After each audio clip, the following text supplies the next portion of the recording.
E aí, hoje eu quero falar sobre o segundo livro das Crônicas de Nárnia, o primeiro em publicação, O Leão, a Feiticeira e o Guarda-Roupa.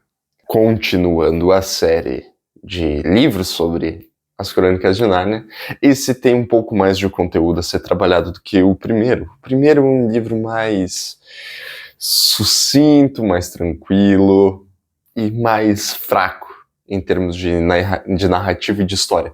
Enquanto isso, o seu sucessor, ou posso dizer antecessor, porque ele foi escrito primeiro, ele tem muito mais conteúdo, muito mais robustez. Esse livro ele vai ter 4 personagens principais, que são 4 irmãos, a Lúcia, a Susana, o Edmundo e o Pedro. A história vai girar em torno deles e na sua aventura. A história começa com eles sendo mandados para o interior durante um período de férias, que também é um período meio turbulento, porque é um período de guerra. Vamos lá, Lewis lutou na Primeira Guerra Mundial, escreve essas histórias no período da Segunda Guerra Mundial. Então toda a bagagem que a gente está vendo, o que foi bem retratado no filme, por exemplo, no começo, de Londres sendo bombardeada, é esse momento do filme inicial e do livro inicial, eles sendo mandados para o interior, como muitas crianças eram mandadas para o interior, tanto para parentes, familiares ou pessoas que resolviam acolher essas crianças durante esse período de conturbação que era predominante nas grandes cidades. Eles partem para o interior, eles conhecem um professor que tem um casarão inglês do interior, sua empregada e governanta da casa, e eles começam a passar esses dias lá, brincando nos pátios, explorando os bosques, até que em um determinado dia eles resolvem brincar de pique-esconde e Lúcia entra em uma das salas vazias, uma das grandes salas, e só existe um guarda-roupa nessa sala.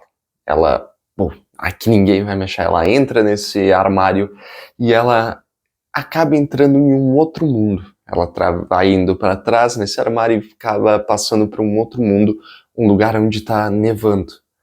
Ela começa a explorar e esse bosque passa por um poste de metal, que é meio contraditório com toda a situação. Um poste de metal com o que seria queima de querosene em um bosque é algo diferente do costumeiro para ela, do que seria o padrão daquilo. Quem leu O Sobrinho do Mago vai saber como aquele poste surge e como ele é um marco naquele lugar.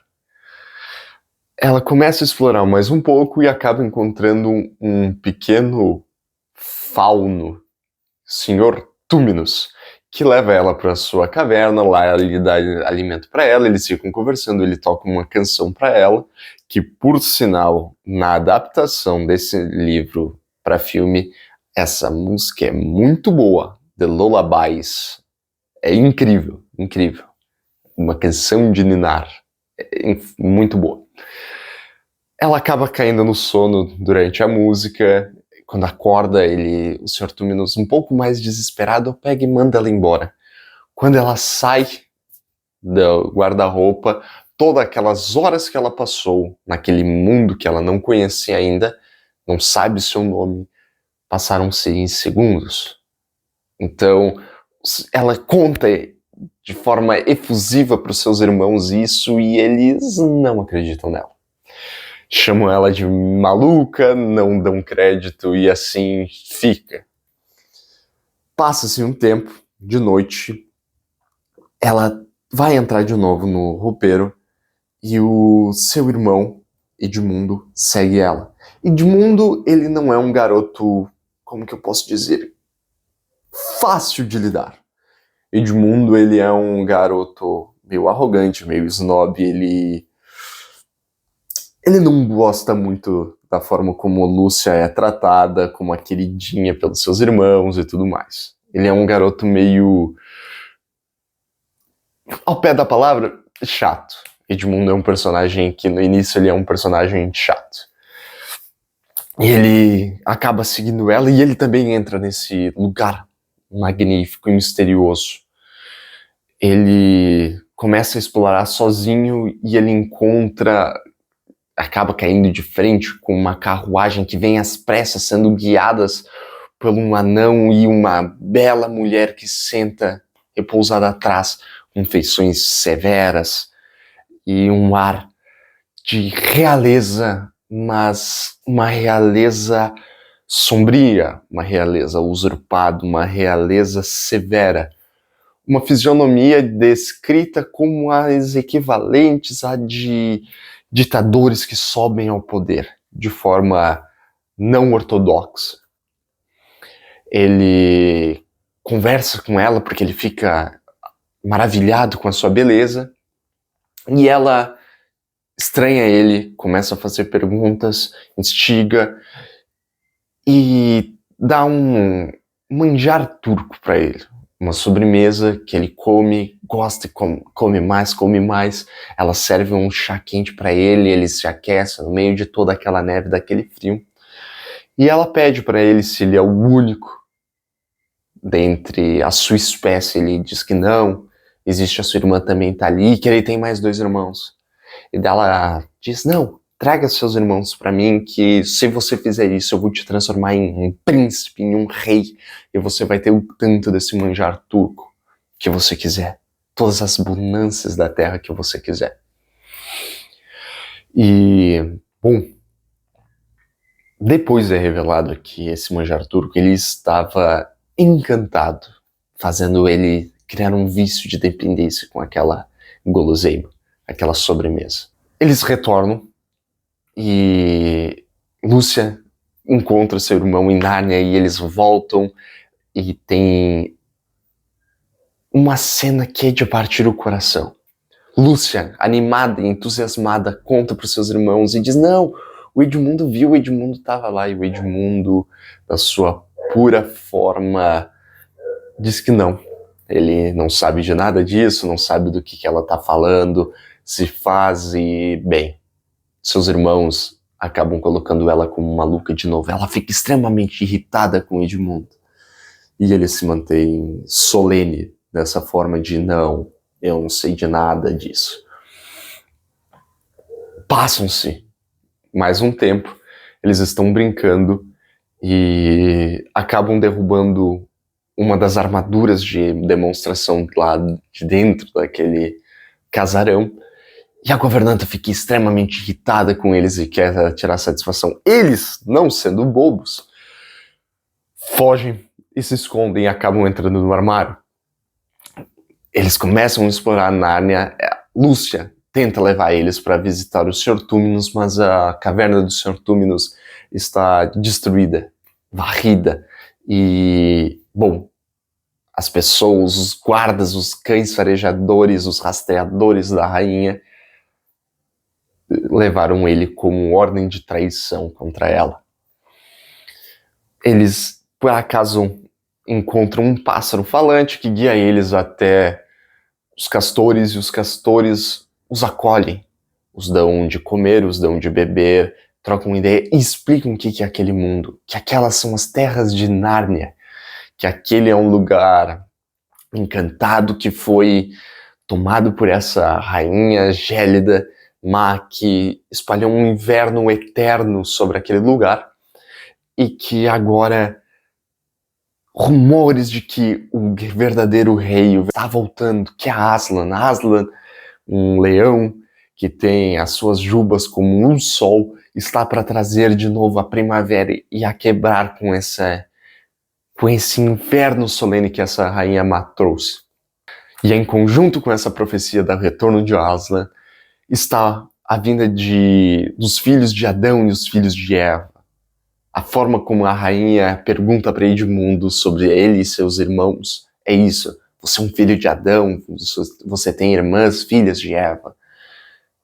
Lembrando que Lewis usa muitas analogias e muitas alegorias reais, nossas, do nosso mundo. Ele como um cristão, ele coloca muito do cristianismo nisso. No meio dessa conversa, Edmundo some. E temendo o que Edmundo poderia fazer e o que poderia acontecer, os castores e os outros irmãos se preparam e começam uma jornada partindo em direção ao onde Aslan estaria, aonde ele fez o seu acampamento.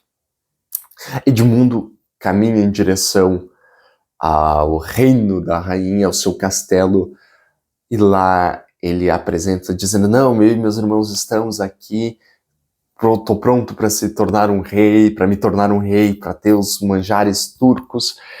E a rainha, como bem ele já deveria ter percebido, não dá seguimento nisso, ela meio que trai a sua confiança, algo que ele não tinha em primeiro caso, em primeira análise, e ele é trancafiado, e ela dá a ordem de procurar os seus irmãos, porque ela quer matar todos eles, não adianta matar só um e os outros estiverem vivos, ela quer capturar todos e matar todos juntos. Num caminho que os irmãos e o senhor e a senhora Castor estão seguindo, eles acabam se escondendo em uma caverna, fugindo dos cães, literalmente cães-lobos, que são os rastreadores da polícia dessa rainha má. Eles se escondem numa caverna, estão com medo, porque eles sabem que ela está vindo com a sua carroça, não, com o seu trenó. E eles escutam o som de um trenó com guirlandas, guizos, eles se assustam. Mas na verdade eles acabam recebendo presentes, porque quem está lá é o Papai Noel. Sim, o Papai Noel, tá? Tolkien também achou isso esquisitíssimo, achou bizarro, ele tá misturando um monte de coisa, mas o Papai Noel está nas terras de Nárnia e entrega presentes para as crianças. Pedro, ele recebe um escudo e uma espada, equipamentos que ele vai necessitar. Lúcia recebe uma pequena adaga e um frasco de diamante com um elixir capaz de curar qualquer ferida com a sua menor gota.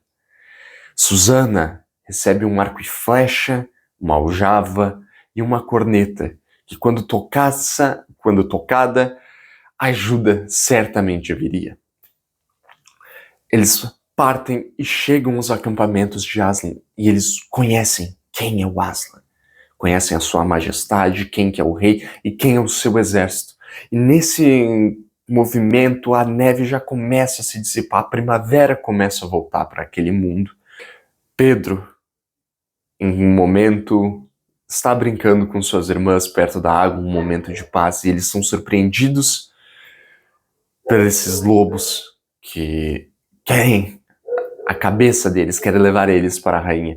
E ele enfrenta o lobo, mata o lobo. Aslan chega, diz para ele limpar a sua espada, dizendo: agora a sua espada está manchada de sangue. Essa é a essência de um guerreiro que luta pela espada, morre por uma espada. Tempo se passa, Aslan toma uma decisão: não, vamos resgatar Edmundo. Montam um grupo de elite, eles resgatam o jovem. E Aslan tem uma conversa solene com Edmundo. Edmundo entende a sua fraqueza, entende a sua necessidade, entende quão ruim e quão mal ele foi. E ele percebe que na misericórdia de Aslan, que ele precisa ser uma melhor pessoa, uma pessoa dedicada àquilo, dedicada a um propósito maior, a um propósito de viver pela sua família, de ser uma pessoa melhor. A rainha chega naquele lugar e declama, querendo a vida de Edmundo, porque ele foi um mentiroso, um traidor, e ela é digna de todos esses. E Aslan chama ela para uma conversa, o que no filme tem uma cena incrível, que é ela falando sobre a magia mais profunda, e Aslan dizendo: eu conheço a magia mais profunda, eu estava lá quando ela foi escrita. Que é muito bom. Quem leu, de novo, por isso da ordem, quem leu O Sobrinho do Mago sabe que Aslan estava na fundação da magia mais profunda, porque ele é a fundação da criação do mundo. Ele que é o criador de tudo. Então, eles têm uma conversa, é acertado um acordo. Edmundo se redime com seus irmãos e passa a ficar junto do exército de Aslan, junto de seus irmãos. Aslan, durante uma noite, ele pega e começa a sair. As garotas acordam, percebem isso e o acompanham. E ele tá muito triste, muito quebrado. Elas acompanham ele, fazendo carinho, acompanhando a sua tristeza. Uma jornada muito parecida com a subida até o Calvário, a subida até o Gólgota de Cristo. Chega um momento em que eles deixam, Aslan deixa as garotas e ele parte sozinho, onde ele é sacrificado em um ritual de extrema humilhação, de extrema dor para ele. Ele é amarrado e sobre uma mesa de pedra é concluído seu sacrifício. As crianças ficam de longe horrorizadas assistindo aquilo. Todo o ritual macabro acaba. As pessoas que fizeram seu ritual, a rainha gélida some e eles ficam lá. Elas vão lá e ficam acariciando ele. Ratos roem as suas cordas e são posteriormente gratificados pelo seu ato de coragem e de bondade com Aslan. E o luto das garotas duram até o amanhecer. No amanhecer, uma grande batalha começa a ser preparada. Pedro, agora, junto dos generais de Aslan, toma partido e ele vai lutar na linha de frente. Edmundo ao seu lado, um grande exército de Aslan contra o exército da Rainha Gélida vai se enfrentar num campo de combate. Forças começam a ser travadas e a luta começa a durar por longas horas. Aslan, não no terceiro dia, mas no amanhecer daquele dia, enquanto as garotas estão prontas para sair daquele lugar, ressuscita de uma forma magistral, rompendo a mesa de pedra ao meio e reinando sobre a magia mais profunda, dizendo que no lugar de um injusto, de um pecador, um justo for morto, todo o acordo será quebrado. Eles vão para o lugar onde a Rainha Má está deixando seus presos congelados em um lugar de estátua, traz eles de volta com seu hálito. Sim, o hálito, ele sopra um ar quente nas estátuas, as estátuas voltam à vida e eles partem em direção ao combate, aonde a luta está frenética. Pedro está lutando de pé de igualdade com a Rainha Má de frente. Agora ela está sem a sua varinha que transforma as pessoas em pedra, porque Edmundo, em um momento de bravura e de coragem, de remissão, ele parte para cima dela, quebrando a varinha, lutando um pouco com ela e sendo ferido mortalmente, mas deixado para agonizar. Combate está se espalhando. Aslan toma a frente, derrota a Rainha Má, matando-a e encerrando seu reino de maldade. Lúcia consegue, usando o seu elixir, curar Edmundo e curar os outros que estão feridos no campo de combate. Muitas vidas são perdidas, mas muitas vidas são salvas. O mal é derrotado e o bem triunfa. Chegando agora no final, nós temos a coroação dos 4 jovens. Os 4 são coroados como reis e rainhas de Nárnia. Pedro sendo o grande rei e os outros 3 como reis aos seus auxiliares. Aslan faz a própria coroação em Cair Parável e Nárnia agora tem reis e rainhas para governar. Aslan não fica em Nárnia, pois ele não é como um gato domesticado que pode ser contido em um espaço. Ele segue sua jornada para o que ele quiser fazer e as crianças não veem mais ele por aquele tempo. Anos se passam em Nárnia e chega a caça do cervo branco e os reis, querem capturar o cervo porque é algo fantástico para eles. Eles perseguem o cervo, mas não o alcançam.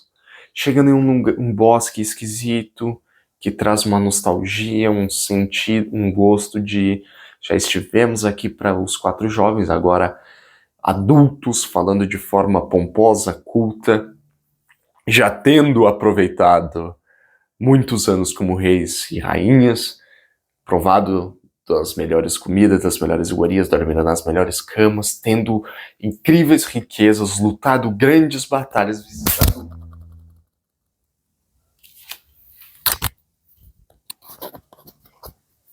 tendo visitado outros reinos, algo que vão participar da próxima história, que é a minha história favorita das Crônicas de Nárnia. E tendo aproveitado tudo isso, eles se encontram nesse lugar que eles parecem já ter conhecido. Dentro de um bosque, no meio do nada, um lugar esquisito, surge um poste de metal que queima eternamente ali, sem ser reabastecido. As crianças começam a perceber, agora reis, começam a perceber que eles já estiveram lá, que existe um caminho escuso por meio daquelas árvores. Eles seguem por aquele caminho, atravessam e caem do guarda-roupa, voltando à sua perspectiva jovens, da mesma forma que entraram no guarda-roupa, sem ter parecido passar mais que alguns minutos no mundo normal. Anos se passaram em Nárnia, grandes aventuras foram vividas em Nárnia, uns poucos minutos. Assim eles percebem que a sua aventura ali acabou. Lúcia conversa com o professor e o professor diz que a aventura deles ali já foi feita. Já está pronta. E eles não podem retornar, só quando o Aslan os quiser chamar eles de volta. O que tenho mais para falar sobre esse livro é que, cara, os 4 personagens principais são muito bons, porque ambos são falhos. Os 4 são falhos. Tá? Edmundo, principalmente, mas Edmundo ele faz um papel muito importante na visão de Lewis, que é representar toda a humanidade. Ele é o mundo de forma completa, a humanidade na sua primazia, ser caído, que faz o mal pensando somente em si mesmo, mas que pela graça de um ser superior, um ser divino, é redimido, restaurado, e ele é trazido de forma a ser reestruturado naquele mundo belo que é Nárnia. Pedro, ele é um garoto que não é de entrar em brigas, mas ele tem que lutar e derramar sangue. Lúcia é uma garota doce que em vários momentos é colocada à prova, sendo cobrado coragem e determinação. No final da batalha, não era o momento dela ficar quieta, olhando para Edmundo, conversando. Vidas precisavam ser salvas, e Aslan cobra isso dela. Lhe foi dado um presente, lhe foi dado um instrumento. E era para ser usado. Os personagens são muito incríveis e muito fidedignos, realistas. Aslan como já tinha feito essa piada, mas ele é o Jesus Leão desse mundo. Ele é um ser que é repleto de beleza, ele é um ser repleto de majestade, mas ele também é um servo sofredor, aquele que se entrega para morrer no lugar de outra pessoa.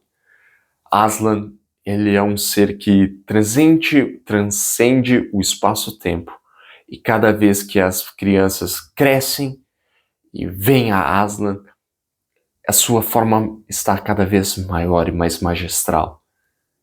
Enquanto eles crescem em conhecimento e em discernimento, ele cresce mais em poder e vigor. Os outros personagens, o Sr. Túrminos, os castores, todos são muito legais de ver. A Rainha Má, que é a mesma do primeiro livro, ela é realmente má. Ela é má por ser má, ela não tem um passado triste. A gente viu o passado dela. Um passado de rainha que destruiu o seu próprio mundo e estava pronta para destruir um outro. Como uma ditadora, como uma opressora. Esses livros têm muitas histórias e inspirações que podemos tomar.